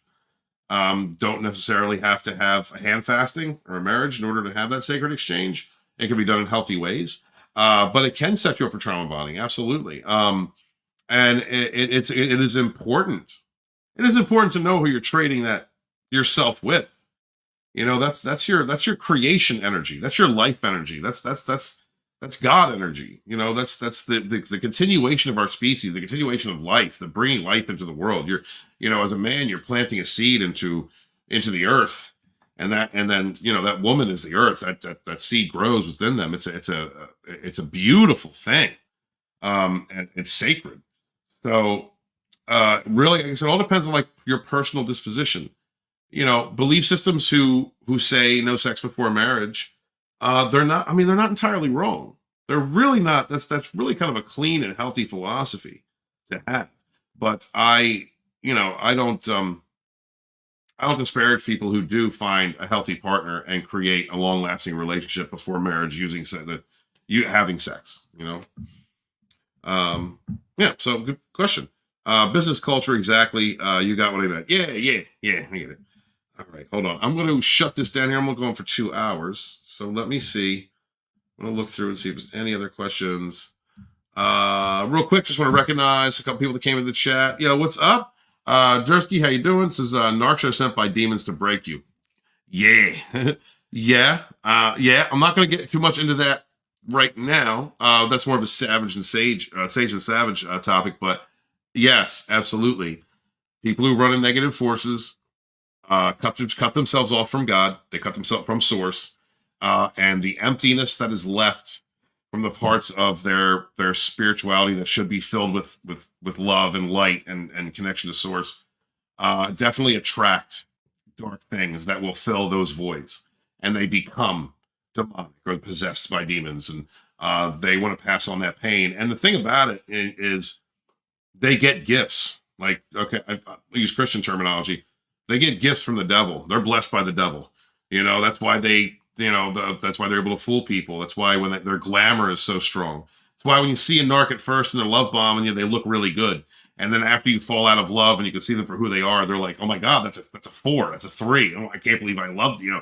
Because you can see them. You see the goblin for what the goblin is. And that's because the devil blesses them. But just remember that the reason a narcissist goes into narcissistic collapse when they have no supply is because they are not able to fulfill their contract with darkness. They're not able to spread their pain and destroy other people. And so the devil's eating their own. That's a spiritual way of looking at it. Oh shit, Angel, I was talking about you earlier. What's up, girl? What's up, girl? How are you? Nikki was in the chat earlier too. Good to see you. Angel's one of my early subscribers. Good to see you, honey. I'm gonna be shutting her down here in a couple minutes, but I'm glad that you had a chance to stop through. I'm gonna try and do some more daytime streams for you guys. Kevin says some of the people you see in church could be the same people you see in the club. We really have to keep a lookout. Yeah, I mean, if you are standing by a certain amount of a certain type of morals, if you're saying you're one person and you're not being that person, like that's one thing.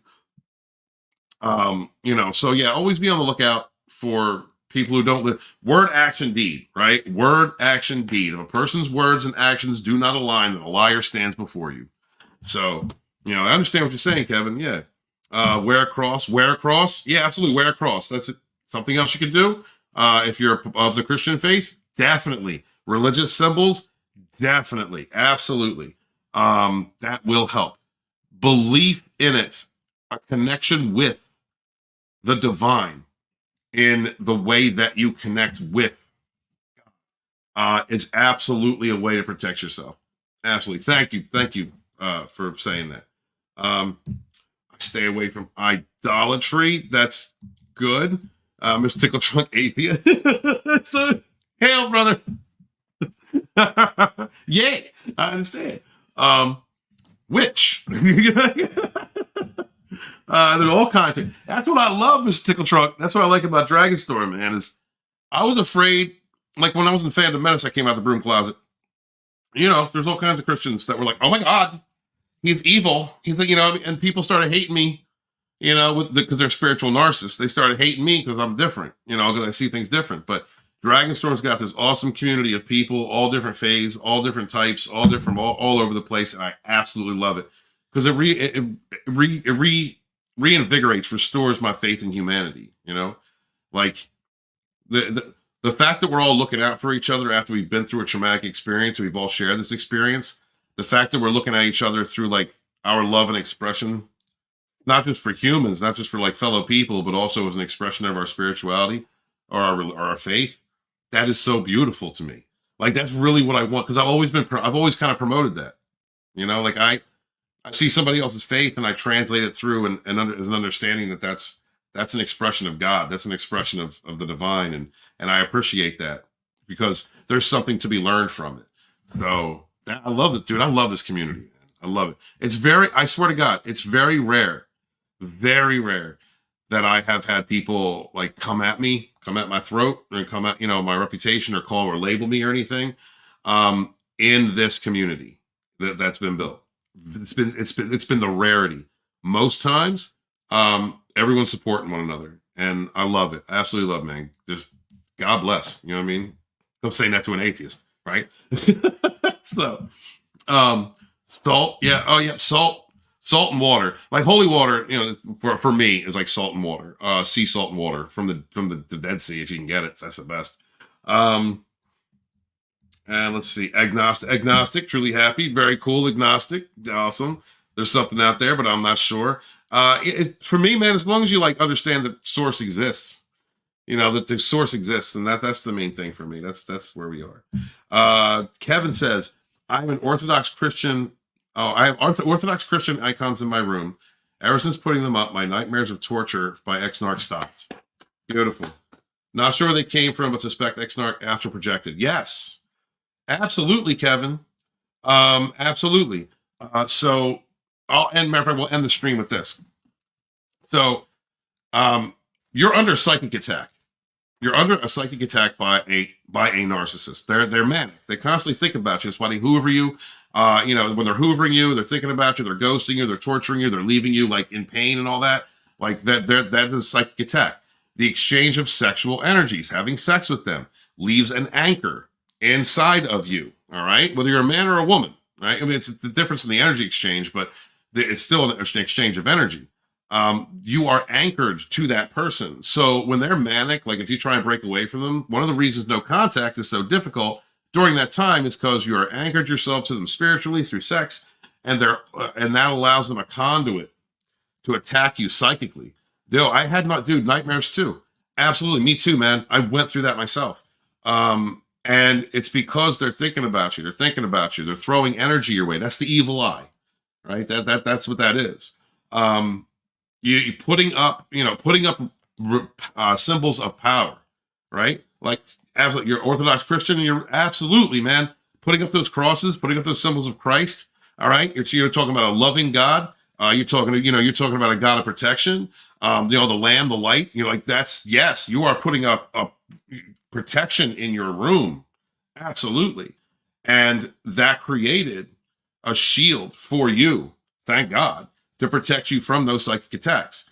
And I'm glad that helped you. Faith has a lot to do with it, our connection to source. I don't care what you call it, as long as it is something that, teaches love and light and taking care of each other and bringing each other together. And like Jesus is one of my favorite gods. Christ is one of my favorite gods, because of that. And one of the things that a narc does is wants to disconnect you because they're disconnected from source, from God. You live by doing evil. You live in evil karma. You're lying all the time. You're hurting people all the time, using people all the time. You're cutting yourself off from God. You're reducing the light of your soul down to an ember. Like you're just enough to run the body, just enough to keep that body functional. You're like the Walking Dead. And there's a lot of empty space. There's a lot of empty, dark space inside of you, like spiritually, from cutting yourself off like that. And it gets filled up by demons, by dark forces, by those types of entities. And like I said, you'll get blessings from them as you're doing dirt because they want to see chaos. So it's like gremlins sitting on their shoulders eating popcorn. They want to watch the Jerry Springer show. That's what it is. So when you are with a narcissist, they're draining that light from you. They're separating you from God. And so when you get away from that, absolutely, got to find your spiritual center again. You've got to find your connection with God, the goddess, the gods, source, universe, whatever you look at it. Find that connection again. And that's how you help to heal. So Kevin, that's a beautiful story, man. Thank you so much, because I went through the same exact thing, and I too had to use my religious symbols, my religious icons in order to protect myself. Yeah, thank you very much for sharing that, man. Thank you so much. Let's see. Anything else? Real quick, actually. So, guys, if you have any comments I didn't get to, please, when the stream is over, leave them in the comments of this live stream when it's over, and I will get to them. It'll be a topic for the next time we do a Dragon stream. And please remember to like and share when the stream's over. I greatly appreciate all of you. And this is fun. This has been a lot of fun. So, guys, remember, please, know your worth. Understand that you are targeted for abuse by a person who does not know their worth. All they know how to do is consume and destroy other people. All they know how to do is pass on their pain. And you survived the trial by fire. You survived a person who used your forgiveness, your love, your empathy, your compassion, everything that's good about you against you, and made you doubt yourself, and then brought you down and put traumas in you and spread their pain in you and created more. But you survived, and you got to this point, and you shine like the point of light that you are. Lead by example for every person who's been through that. That's what we do here at Dragonstorm. All right, we do not train to be merciful here. We train to shine like a star, and that's what you guys are doing. Keep loving on yourself. Do not keep your boundaries strong. Keep it pushing. Keep working on your projects. Don't let nobody take your shine from you. Don't let nobody cause doubt in you. You have already been through it. You've already been through that hell. You are the strongest version of yourself that you have ever been. So I need y'all to keep it pushing, keep shining, keep loving one another. And I am author Stephen Walton, the Fandom Menace historian, your historian, born in the chats of the High Council with my brothers and sisters fighting for our modern mythologies. Wash your hands, wash your ass, be good to each other, yet suffer no fools. Peace. Remember this day, man, for it will be yours for all time. We have shown them that a trembling hand can become a fist.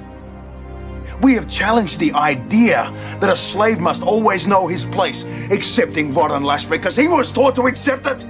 We built their mighty republic with our hands and our blood and our lives. And we can see it fall at equal cost. You opened my eyes to this, Spartacus.